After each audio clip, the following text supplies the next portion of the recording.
உலக நாடுகளில் அரசாங்கத்தால் அதிகமாக சிலைகள் வைத்து மரியாதை செய்து வணங்கப்படும் ஒரே தலைவர் நம்முடைய அண்ணல் காந்தியடிகள்.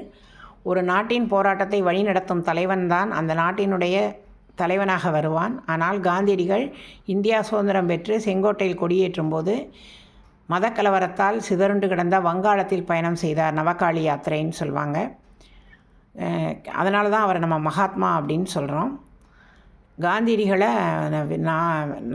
நாதுராம் விநாயக் கோட்சே அப்படிங்கிற ஒரு இந்து சுட்டு கொண்டுட்டாருங்கிறத வானொலியில் அறிவித்தாங்க. ஏன்னா இன்னும் மேலும் மதக்கலவரம் வந்துடக்கூடாதுன்னு சொல்லி. வின்ஸ்டன் சர்ச்சில் கடிதம் எழுதினார். அவர் தான் இங்கிலாந்து பிரதமராக இருந்தவர் 2ஆம் உலகப் போரின் போதெல்லாம்.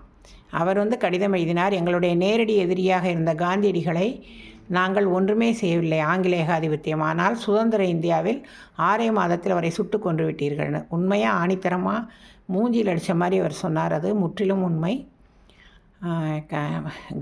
அவர் தன்னை சுட்டு கொன்னவரை மன்னிக்கும்படி சொல்லி தான் இறந்து போனார்னு சொல்லுவாங்க. பிதாவே இவர்கள் அறியாமல் செய்கிறார்கள், இவர்களை மன்னியும்னு சொன்னார் பார்த்தீங்களா ஏசுபிரான். அதனால தான் காந்தியடிகளை புத்தர் இயேசு காந்தி வரிசையில் வைத்து காந்தியடிகளையும் கும்பிடுறோம். காந்தியடிகளின் நினைவை போற்றுவோம். இன்று 11 மணிக்கு ஒரு 2 நிமிடங்கள் காந்தியடிகளின் தியாகத்தை நினைத்து மௌனமாக இருப்போம்.